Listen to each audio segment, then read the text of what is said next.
الحمد لله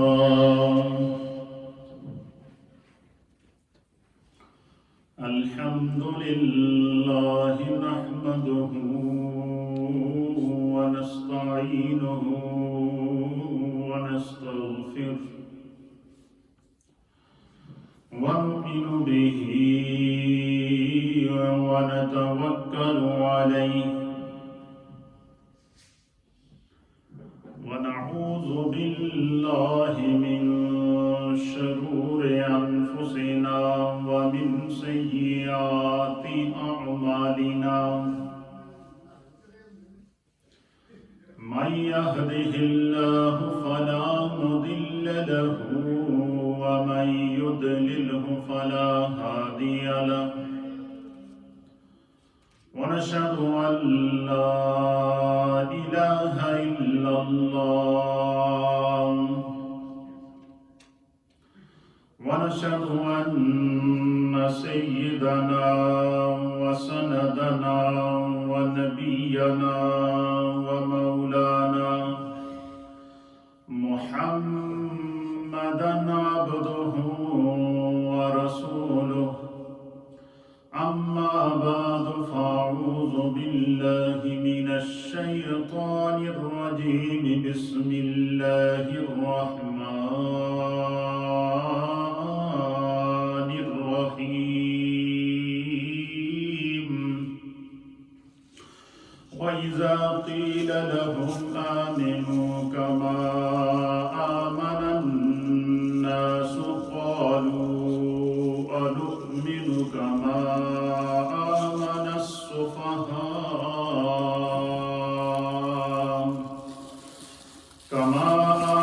السفهاء ألا إنهم السفهاء ولكن لا يعلمون آمنت بالله وصدق الله مولانا العظيم وصدق رسوله النبي الأمين الكريم إن الله وملائكته يصلون على النبي يا أيها الذين آمنوا صلوا عليه وسلموا تسليما اللهم صل وسلم على سيد الأنبياء والمرسلين وعلى آله الطيبين وأصحابه الطاهرين أجمعين الصلاة والسلام عليك يا سيدي يا رسول الله وعلى آلك وأصحابك يا سيدي يا رحمة للعالمين الصلاة والسلام عليك يا سيدي يا رسول الله وعلى آلك وأصحابك يا سيدي يا خاتم النبيين حمد و صلاة کے بعد اللہ رب العالمین کا لاکھ لاکھ شکر اور مولا کریم کا بڑا ہی احسان ہے کہ جس رب کریم نے ہم گناہگاروں کو شکل انسانی میں پیدا فرمایا اور ہمیں طرح طرح کے انعامات اور اکرامات سے نوازا بالخصوص ہماری ہدایت اور رہنمائی کے لیے ہمیں ایسے ہادی اور رہبر عطا فرمائے کہ جن کے بتائے ہوئے احکامات پر اگر ہم عمل کریں تو ہم دنیا میں بھی کامیاب ہیں اور آخرت میں بھی کامیاب ہیں محرم الحرام کا بابرکت مہینہ ہمارے درمیان جلوگر ہے اور یکم محرم سے لے کر آج تک مسلسل ذکر امام عالی مقام امام حسین رضی اللہ تعالیٰ عنہ شہداء کربلا اور اہل بیت اطہار کے فضائل اور مناقب اور ان کی عظمتوں کے تذکرے جاری و ساری ہیں، اور یہ سلسلہ قیامت تک جاری و ساری رہے گا۔ ایک بات ذہن میں رکھیں کہ یہ تاریخ ہے انسانیت کی کہ جب سے اس زمین پر انسانیت آباد ہوئی ہے، اس وقت سے لے کر آج تک اور قیامت تک جیسے جیسے دنیا میں خیر پھیلی ہے، نیکی پھیلی ہے، دین پھیلا ہے، اس خیر کے ساتھ شر نے جنم لیا۔ حضرت آدم علیہ نبینا علیہ السلام کو جب اللہ تعالیٰ نے پیدا فرمایا، قرآن اس منظر کو بیان کرتا ہے کہ اللہ تعالیٰ نے جب وَإِذْ قَالَ رَبُّكَ لِلْمَلَائِكَةِ إِنِّي جَاعِلٌ فِي الْأَرْضِ خَلِيفَةً، کہ اللہ تعالیٰ نے فرشتوں کے ساتھ مشاورت کی، ان سے پوچھا کہ میں زمین پر اپنا نائب بھیجنا چاہتا ہوں، اس بارے میں تمہارا کیا خیال ہے؟ تو فرشتوں نے پہلے تو عرض کیا کہ اللہ یہ انسان تو زمین میں خون ریزی کرے گا، لیکن اللہ تعالیٰ نے فرمایا کہ انی اعلم ما لا تعلم، جو میں جانتا ہوں وہ تم نہیں جانتے۔ فرشتوں نے سر تسلیم خم کر لی۔ قرآن اس منظر کو بیان کرتا ہے اس موقع پر کے اوپر جو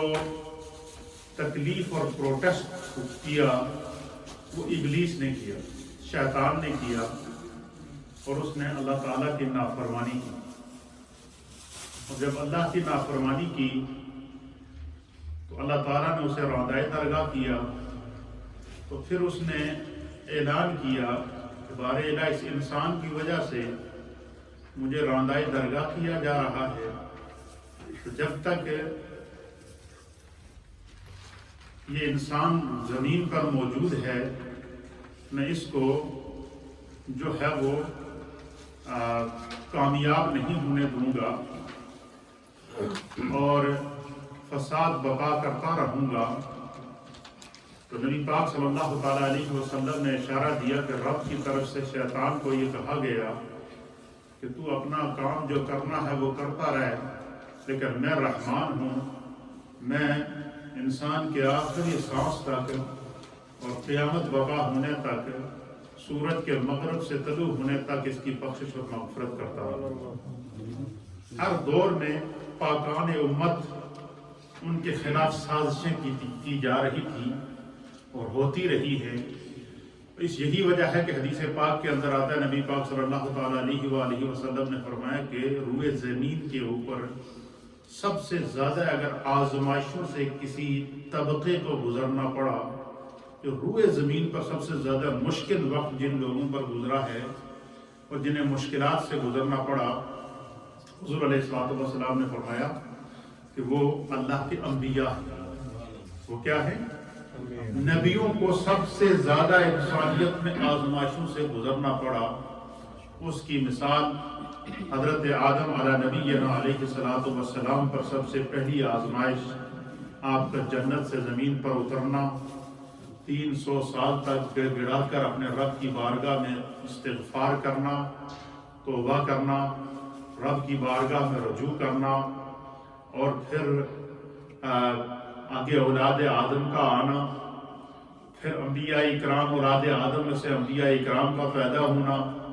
اور ان انبیاء اکرام میں سے حضرت ابراہیم علیہ نبینا علیہ السلام کو اگر آپ دیکھیں،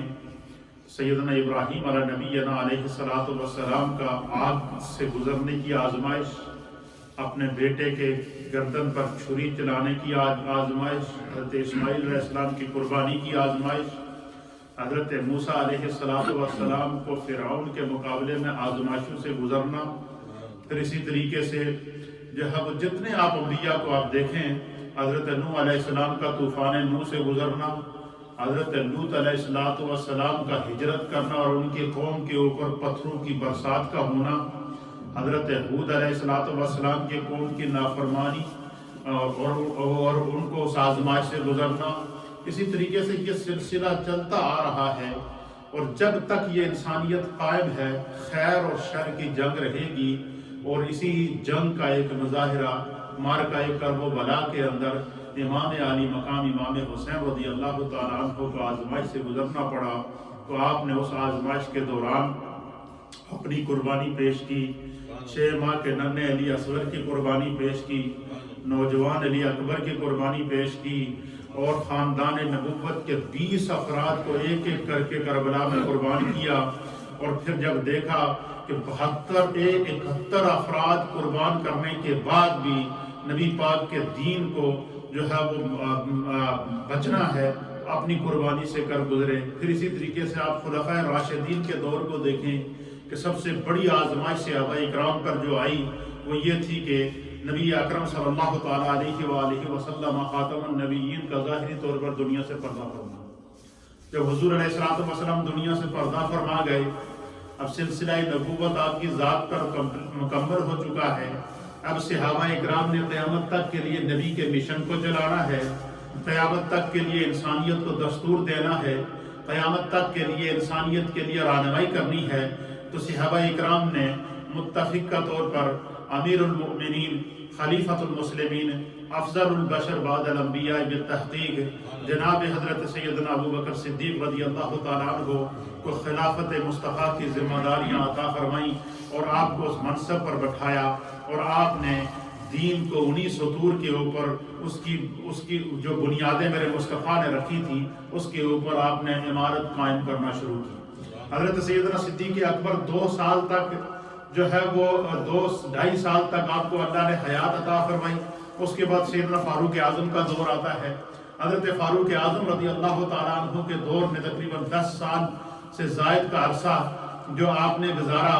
آپ نے دین کو نبی پاک کے عطا کردہ دستور کے مطابق قائم کیا، اور اس میں مختلف آزمائشوں سے گزرنا پڑا، مختلف مارکوں سے گزرنا پڑا، اور مختلف وفود کی صورت میں آپ کے دور کے اندر جو اسلام کو فتوحات ملی ہیں وہ تاریخ اسلام کا ایک روشن باب ہے کہ سیدنا فاروق اعظم نے جب خلافت کی ڈور سنبھالی تو اس کے بعد ہر طرح کے چیلنج کا مقابلہ کر کے زمین کے اوپر دستور مصطفیٰ کو، نظام مصطفیٰ کو اور دین مصطفیٰ کو قائم کیا۔ تو آپ کی خلافت کے اندر جو ہے وہ اسلام مدینے کی اور مکے کی سرحدوں سے نکل کر افریقہ کے صحرا تک پہنچ گیا، ایشیا تک پہنچ گیا، ایسٹ تک پہنچ گیا، وسط تک پہنچ گیا، ساؤتھ تک پہنچ گیا، اور نارتھ تک پہنچ گیا۔ اس طریقے سے آپ کو ان آزمائشوں سے گزرنا پڑا، اور آپ نے اسلام کو جو ہے زمین کے اوپر قائم رکھا، ہر طرح کے چیلنج کا مقابلہ کیا، حتیٰ کہ نبی اکرم صلی اللہ تعالیٰ علیہ وآلہ وسلم نے وہ شیطان، آپ اندازہ لگائیں، وہ شیطان جو حضرت آدم علیہ السلام کے مقابلے میں آ رہا ہے، وہ شیطان جو حضرت آدم علیہ السلام کے مقابلے میں رب سے بحث کر رہا ہے، اس شیطان کے متعلق میرے مصطفیٰ فرماتے ہیں کہ ان الشیطان یفر من ذل عمر۔ حضور نے فرمایا کہ خدا نے میرے عمر کو وہ دبدبہ عطا فرمایا ہے، خدا نے میرے عمر کو وہ رعب عطا فرمایا ہے، خدا نے میرے عمر کو وہ جلال عطا فرمایا ہے، خدا نے میرے عمر کو وہ قوت اور وہ استطاعت عطا فرمائی ہے۔ حضور نے فرمایا کہ شیطان عمر کے سائے سے بھی بھاگتا ہے، شیطان عمر کے سائے سے بھی بھاگتا ہے۔ اور صرف یہی نہیں، حضرت فاروق اعظم نے نہ صرف لوگوں کے دلوں کے اوپر حکومت کی، نہ صرف لوگوں کے دلوں میں محبت رسول اور دین مصطفیٰ کو نقش کیا، بلکہ زمین کے ذروں کو بھی پتا تھا کہ فاروق اعظم کی حکومت ہے، اور نبی پاک کے غلام نے دنیا میں حکومت کو قائم کیا ہے۔ حتیٰ کہ جب حضرت عمر بن عاص رضی اللہ تعالیٰ عنہ کو مصر کا گورنر بنا کر آپ نے اپنے دور خلافت میں بھیجا، تو آپ فرماتے ہیں کہ وہ عبداللہ ابن عمر بن عاص جب مصر پہنچے تو انہوں نے دیکھا ایک بڑا عجیب منظر ہے، سارے مصر جمع ہیں، دریا کے کنارے جمع ہیں، اور وہ سارے کہتے ہیں جی امیر المؤمنین آپ تشریف لائیں اور آپ اس رسم کا افتتاح کریں تاکہ جو ہے وہ ہمیں پانی ملے۔ تو آپ نے فرمایا کہ کیا بات ہے؟ انہوں نے کہا جی کہ یہ دریا ہے، یہ ہر سال خشک ہو جاتا ہے۔ کیا ہو جاتا ہے؟ خشک ہو جاتا ہے، لوگ پیاسے مرتے ہیں، اور کھیتیاں خشک ہو جاتی ہیں، جانور پیاسے مر جاتے ہیں، تو ہر سال ہم کیا کرتے ہیں کہ ایک نوجوان لڑکی کو، کماری لڑکی کو دلہن بنا کے، اس کو دلہن کا لباس پہنا کر، اس کو سجا کر، اس کو زیورات پہنا کر، اس کو مکمل جس طرح دلہن تیار ہوتی ہے اس طرح تیار کر کے اس دریا کے بیچ میں ہم آ کر اس کو رکھتے ہیں، اور پھر دریا کا ریلا آتا ہے اور اس دلہن کو بہا کر لے جاتا ہے، تو پھر پورا سال ہمیں پانی ملتا ہے۔ تو یہ رسم کئی سالوں سے چلی آ رہی ہے، لہٰذا پانی خشک ہو گیا ہے، ہم نے فلاں کی بیٹی کو دریا کے اندر قربان کرنا ہے، تو آپ چونکہ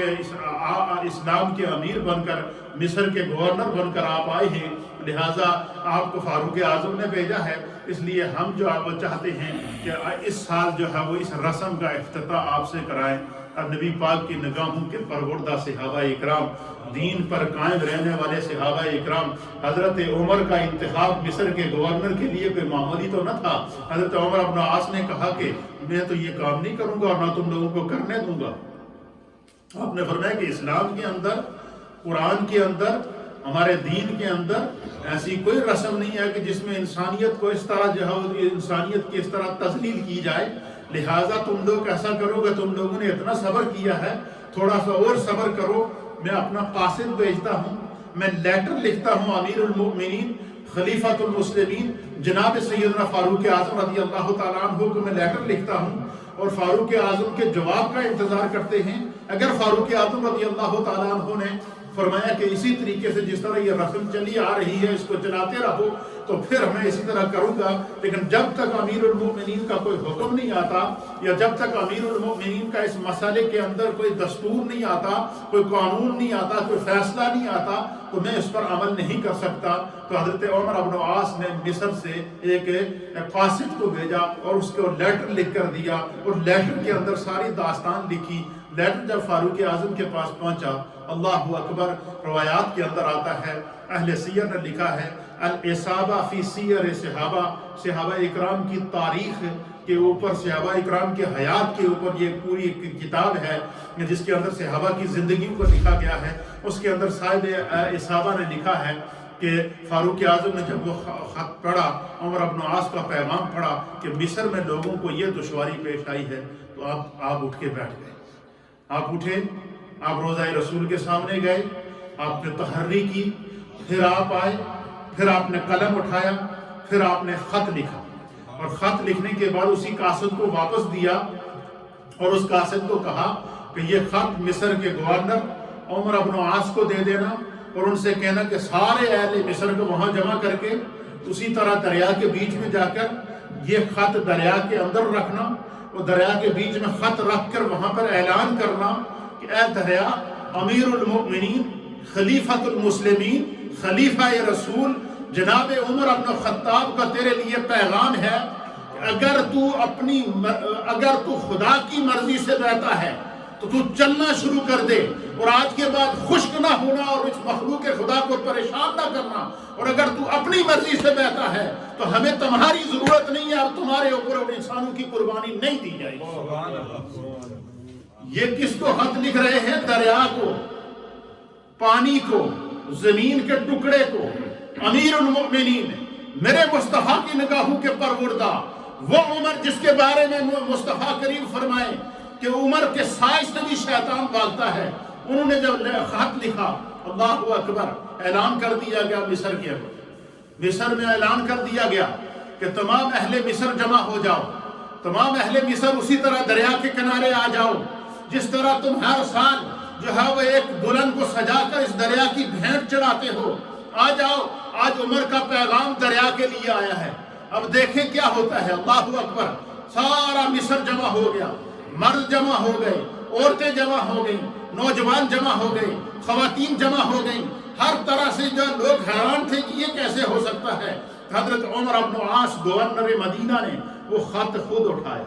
اٹھانے کے بعد مڈل کے اندر گئے دریا کے، اور دریا کے بیچ میں جا کر اس خط کو اسی طرح رکھا، رکھنے کے بعد اور خط کو رکھنے کے بعد پھر عمر بن عاص نے اعلان کیا کہ اے دریا سنو، تجھے امیر المؤمنین خلیفۃ الرسول خلیفۃ المسلمین جناب فاروق اعظم کا تمہارے لیے پیغام ہے کہ اگر تو خدا کی رضا کے لیے بہتا ہے اور خدا کے حکم سے بہتا ہے تو فاروق اعظم امیر المومنین تمہیں حکم دیتے ہیں کہ دینا شروع ہو جا، اور اگر تو اپنی مرضی سے بہتا ہے تو فاروق اعظم کا تمہارے لیے آرڈر ہے کہ ہمیں تمہاری ضرورت نہیں، تمہارے لیے ہم ایک بے گناہ انسان کی جان قربان نہیں کر سکتے۔ حضرت تاریخ اسلام نے اس واقعے کو لکھا ہے کہ عمر بن عاص نے وہ لیٹر رکھا دریا کے بیچ میں، اعلان کیا، باہر آئے، اور جیسے ہی اعلان کیا تو دریا ابلنا شروع ہو گیا، زمین کے بیچ سے پانی چلنا شروع ہو گیا، اور تاریخ گواہ ہے کہ 1400 سال گزر گئے ہیں، وہ دن اور یہ دن پھر دریا بند نہیں ہوا۔ یہ میرے مصطفیٰ کے پروردہ وہ لوگ تھے کہ جنہوں نے زمین کے ذروں پر بھی حکومتیں کی ہے۔ صرف یہی نہیں، مسجد نبوی شریف میں آپ بیٹھے ہیں، خلیفہ مسلمین ہیں فاروق اعظم، اور مسجد نبوی شریف کے اندر فاروق اعظم بیٹھے ہیں، اور زلزلہ آ گیا مدینہ طیبہ میں، آپ کے ہاتھ میں ایک درہ تھا، آپ نے زمین کے اوپر 3 مرتبہ اس درے کو مارا، اور پھر زمین کو مخاطب کر کے فرمایا کہ اے زمین تو کیوں ہل رہی ہے؟ کیا عمر نے تمہارے اوپر انصاف نہیں کیا؟ زمین سے باتیں کرتے ہوئے کیا کہہ رہی ہے کہ اے زمین تو کیوں ہل رہی ہے؟ تو کیوں کانپ رہی ہے؟ تو کیوں تھرا رہی ہے؟ تم پہ زلزلہ کیوں برپا ہوا ہے؟ کیا عمر نے تم پر انصاف نہیں کیا؟ اور ہاں، اگر عمر نے تم پر انصاف نہیں کیا تو اسی طرح ہلتی جا، اس وقت تک ہلتی جا جب تک عمر اس زمین کے اندر ڈس نہ جائے، اور اگر عمر نے تم پر انصاف کیا ہے تو زلزلے اسی لمحے رک جا۔ اہل سیر نے لکھا ہے کہ حضرت عمر کا درہ مار کر یہ اعلان کرنا تھا، زلزلہ تھم گیا۔ یہ نبی پاک کے صحابہ اکرام کا وہ مقام ہے کہ زمین کے ذروں نے بھی ان کا کیا کیا ہے؟ احترام کیا۔ میں جو بات آپ کو سمجھانا چاہتا ہوں کہ اس وقت پورے ورلڈ کے اندر جو 2 طرح کی تھیوری کام کر رہی ہے، ایک تو تھیوری وہ ہے کہ جو چاہتی ہے کہ اس دنیا میں امن ہو، دنیا کے اندر انصاف ہو، انسانیت کی قدر ہو، چاہے اس کا تعلق کسی بھی مسلک، مذہب، دین سے ہو، کسی بھی مذہب سے ہو، لیکن انسانیت کا احترام کیا جائے۔ اور ایک تھیوری وہ ہے جو یہ چاہتی ہے کہ اس زمین پر امن قائم نہ ہو، یہاں فتنے ہوں، یہاں فساد ہوں، لوگ آپس میں ٹکراتے رہیں، خون ریزی ہوتی رہے، لیکن جہاں پر شر ہے، شر کے مقابلے میں اللہ نے خیر کو پیدا کیا ہے۔ اس لیے ہر دور کے اندر جب بھی زمین پر فساد پھیلایا گیا، یہ تاریخ گواہ ہے کہ اس فساد کی جو بنیاد بنی ہے وہ پاکان امت کی توہین بنی ہے۔ وہ انبیاء اکرام کی توہین یا تو اس کا سبب بنی ہے، یا صحابہ اکرام کی توہین اس کا سبب بنی ہے، یا اہل بیت اطہار کی توہین اس کا سبب بنی ہے۔ اس طرح کے اعلی کار پیدا ہو جاتے ہیں جو پاکان امت کی توہین کرتے ہیں اور مسلمانان عالم کے جو ہے وہ جذبات کو مجروح کرتے ہیں، پھر زمین کے اندر ایک بد امنی کی فضا پیدا ہوتی ہے، اور یہ تاریخ اس کی گواہ ہے کہ ہر دور کے اندر انبیاء کے خلاف جو ہے وہ سازشیں کی گئی، اور اولیاء کے خلاف سازشیں کی گئی۔ اور اسی طریقے سے آپ یہ دیکھیں کہ محرم کا اتنا بابرکت مہینہ جب بھی آتا ہے، 1400 سالہ یہ محرم کی تاریخ ہے کہ جب بھی محرم کا مہینہ آتا، اہل ایمان کی نظریں ادب سے جھک جاتی ہیں، اہل ایمان کی نظریں نبی پاک کی اور اولاد اور اہل بیت اطہار کی محبت میں جھک جاتی ہیں۔ لیکن آپ نے دیکھا کہ یہ 1400 سالہ تاریخ میں پہلی دفعہ اس طرح ہوا کہ محرم کی مجالس کے اندر نبی پاک کے صحابہ کو گالیاں دی گئی۔ اسلام آباد کے اندر 4 سپٹمبر کو،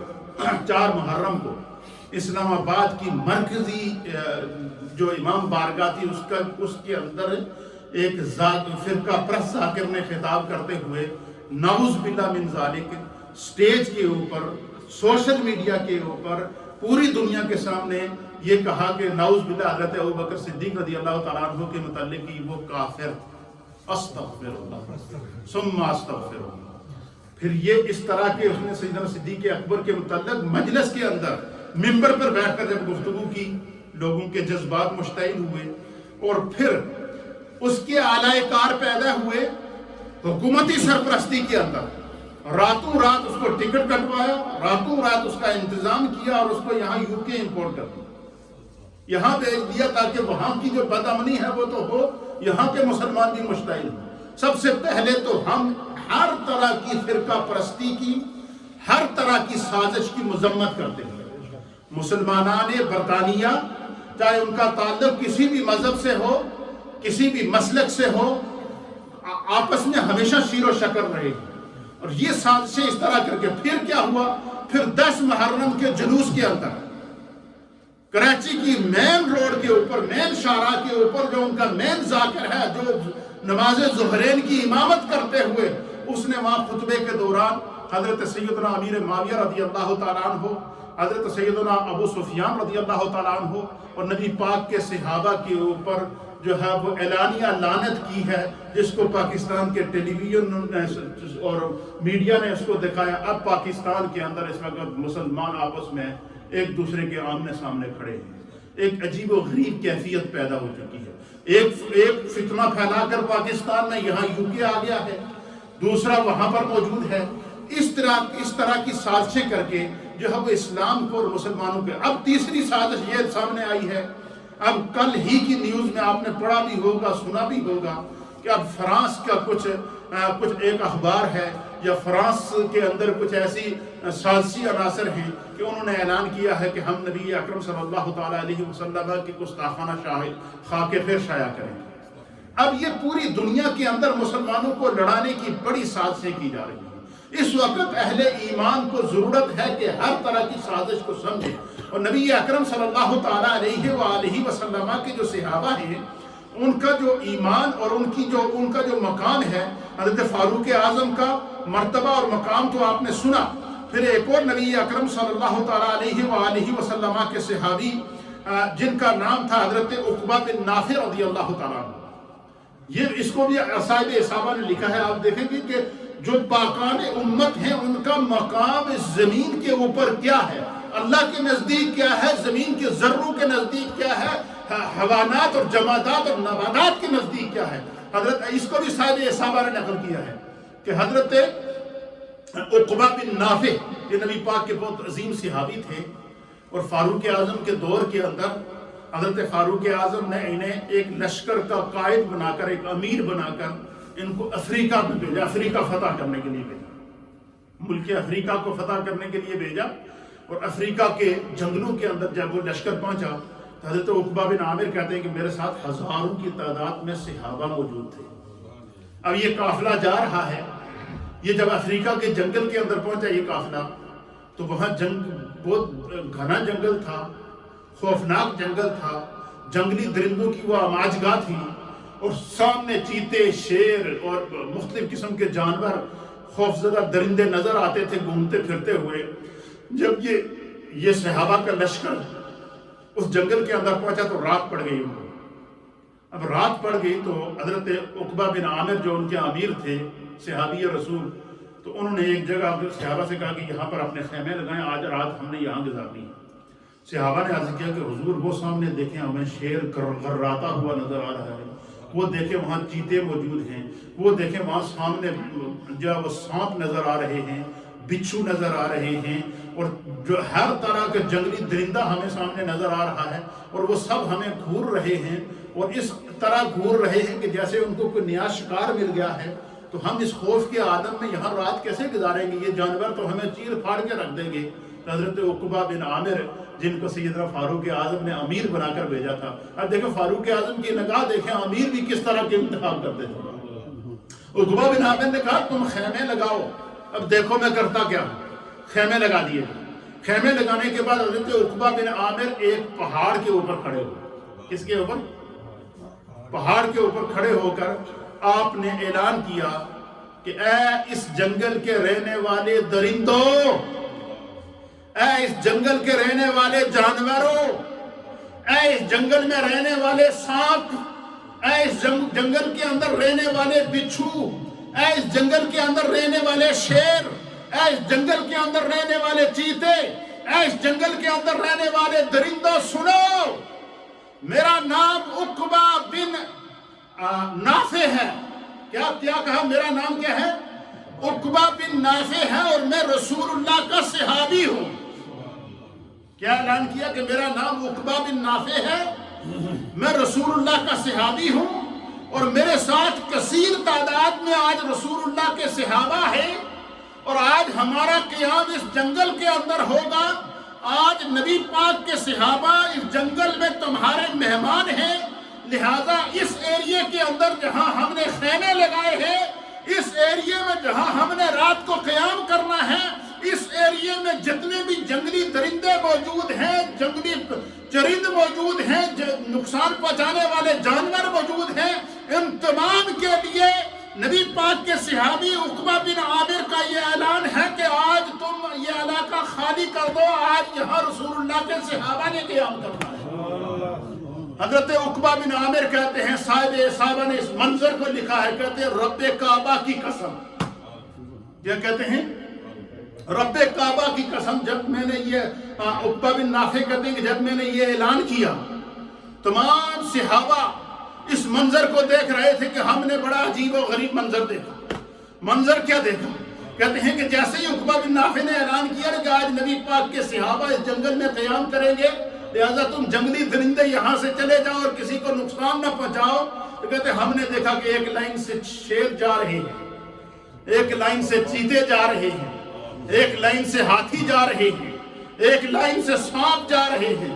ایک لائن سے بچھو جا رہے ہیں، ایک لائن سے جنگلی درندے جا رہے ہیں. فرمایا کہ اس جنگل کے اندر موجود جتنے جانور تھے، جنگلی جانور، چرند پرند، حشرات الارض، جن کا اس جنگل کے اندر بسیرا تھا، ہم نے دیکھا وہ اس طرح جا رہے تھے جیسے قافلے جا رہے ہیں، سب کے سب جا رہے ہیں، اور سب نے وہ جنگل خالی کر دیا. عقبہ بن نافع کہتے ہیں کہ ہم نے رات اس جنگل کے اندر گزاری، وہاں اذانیں دی، صدائیں دی، درود پڑھا، نمازیں ادا کی. تو جنگلی جانوروں کو بھی پتا ہے کہ نبی کے صحابہ کی. مجھے ایک بات بڑی پیاری لگی. علامہ خادم حسین رضوی، جانتے ہیں نا بابا جی کو، بڑے مشہور عاشق رسول، خدا ان کو زندگی سلامت رکھے. یہ جب اسلام آباد میں اعلان کیا گیا نا صدیق اکبر کی شان میں گستاخی کی گئی، کراچی کے اندر نبی پاک کے صحابہ کی شان کے اندر گستاخی کی گئی، تو انہوں نے 2 جملوں میں ایک بات کہی، یقین کریں میرے تو دل کو لگی. انہوں نے کہا جی کہ یہ بڑے بیوقوف لوگ ہیں، ان کو پتہ نہیں ہے، یہ جو نبی پاک کے صحابہ پر بھونکتے ہیں یہ تو اپنی اصلیت کو ظاہر کر رہے ہیں. فرمایا کہ جو پاکان امت ہیں ان کا مقام یہ ہے کہ فرمایا کہ اصحاب کاف سورہ کاف قرآن پاک کے اندر، اس کے اندر جو اصحاب کاف تھے ان میں سے نبی کوئی نہیں تھا، سارے اللہ کے ولی تھے. وہ اصحاب کاف کون تھے؟ سارے اللہ کے ولی تھے، اور صرف ظالم بادشاہ سے اپنے دین کو بچانے کے لیے ایک غار کے اندر پناہ لی، تو ایک کتا ان کے ساتھ ہو گیا. انہوں نے بہت کوشش کی اس کتے، قرآن نے اس منظر کو بیان کیا سورہ کاف کے اندر، انہوں نے بہت کوشش کی اس کتے کو بھگانے کے لیے کہ بھائی یہ کہیں چیخے گا، چلائے گا، بھونکے گا تو ظالم بادشاہ کو پتہ چل جائے گا. لیکن وہ جب بھی اس کو بھگاتے تو کتا واپس ان کی طرف آ جاتا. پھر انہوں نے فیصلہ کیا کہ یہ کوئی خدا کی مشیت ہوگی، یہ جو ہمارا پیچھا نہیں چھوڑتا تو کتا بھی ان کے ساتھ آ گیا. 300 سال کے بعد اللہ نے اس غار سے ان کی نیند کو بیدار کیا، کتا ان کے ساتھ بیدار ہوا. علامہ خادم حسین رضوی نے یہ سارا منظر دیکھ کر انہوں نے کہا کہ نبی پاک کے وہ کتا جو اصحاب کاف کو نہیں بھونکا، وہ نبی کے صحابہ کو کیسے بھونک سکتا ہے؟ وہ اصحاب رسول کو کیسے بھونک سکتا ہے؟ اس لیے نبی پاک کے صحابہ کی شان میں اس طرح کی گستاخیاں کر کے پاکان امت کی یا انبیاء اکرام کی شان میں یہ مسلمانوں کے جو ہے وہ جذبات کو مشتعل کرنے کی نئی سازش ہے، نئی لہریں ہیں، نئے تجربے کیے جا رہے ہیں. ہم اس کی بھرپور مذمت کرتے ہیں، اور حکومت پاکستان سے بھی ہم یہ مطالبہ کرتے ہیں کہ پاکستان کو فرقہ واریت سے بچایا جائے، قتل و غارت گری سے بچایا جائے. اس طرح کے سازشی عناصر کو فوری طور پر بجائے پناہ دے کر راتوں رات یہاں امپورٹ کر کے جماعت اہل سنت برطانیہ نے وہ جو فرقہ پرست جو ذاکر وہاں سے فتنہ پھیلا کر UK آیا ہے، اس کے خلاف عدالت میں جانے کا فیصلہ کیا ہے تاکہ یہاں کی گورنمنٹ کو کمپلین کی جائے کہ اس طرح کی کسی عناصر کو UK میں نہ گھسنے دیا جائے. اس لیے ہوشیار رہنا انتہائی ضروری ہے. ہم حکومت برطانیہ کی خدمت میں بھی یہ مطالبہ کرتے ہیں کہ بھائی اس طرح کے سازشی عناصر اور بالخصوص انبیاء اکرام کی شان میں اور رسول اللہ صلی اللہ علیہ وسلم کی شان میں یہ جو گستاخانہ خاکے ایک دفعہ پھر فرانس کی طرف سے یا فرانس کے کچھ شر پسندوں کی طرف سے شروع کرنے کی سازش کی جا رہی ہے، یہ دنیا کے امن کو پھر تباہ کرنے کی سازش ہے۔ اللہ تعالیٰ ہر سازش سے ہمیں محفوظ رکھے۔ نبی پاک کے صحابہ حضرت مولانا روم رحمۃ اللہ علیہ نے جنہوں نے مثنوی شریف لکھی، انہوں نے بڑی مزیدار بات لکھی۔ یہ جو اولیاء اللہ ہوتے ہیں نا، ان کے بارے میں اللہ کے حبیب نے فرمایا کہ حضور نے فرمایا کہ یہ جو اللہ کے محبوب لوگ ہوتے ہیں، فرمایا کہ اتقوا فراست المؤمن فإنه ينظر بنور اللہ۔ حضور نے فرمایا کہ مومن کی فراست، اس کی سمجھ کے معاملے میں اللہ سے ڈرا کرو، وہ اللہ کے نور سے دیکھتا ہے اور پھر بولتا ہے۔ حضرت مولانا روم رحمۃ اللہ علیہ نے فرمایا کہ جب بھی کسی انسان کی بدبختی آتی ہے، جب بھی کسی انسان پر ذلت آتی ہے، جب بھی کسی انسان کو اللہ دنیا کے سامنے رسوا کرنا چاہے، تو فرمایا کہ اس کی چلتی پھرتی زندگی میں ایک علامت ظاہر ہوتی ہے۔ وہ علامت کیا ہے؟ فرمایا کہ وہ پاکان امت، وہ صحابہ اکرام، وہ اہل بیت اطہار، وہ انبیاء اکرام، وہ اولیاء اللہ کے خلاف بھونکنا شروع ہو جاتا ہے، ان کی گستاخی کرنا شروع ہو جاتا ہے۔ فرمایا جس کی زبان سے پاکان امت کی شان میں گستاخانہ کلمات نکلے، یا جس کی زبان سے لوگوں کو جو ہے وہ پاکان امت کے خلاف بھڑکایا جا رہا ہو، حضور نے اور مولانا روم رحمۃ اللہ علیہ فرماتے ہیں کہ سمجھ لو وہ شیطان کا ساتھی ہے، وہ شیطان کی جماعت سے اس کا تعلق ہے۔ اس لیے اہل ایمان کو ان تمام سازشوں سے باخبر رہنا چاہیے۔ اللہ تعالی ہمارے دین کو، اسلام کو اور اس ملک کے اندر رہنے والے مسلمانوں کو ہر طرح کی سازش سے محفوظ رکھے۔ سنت اعلیٰ۔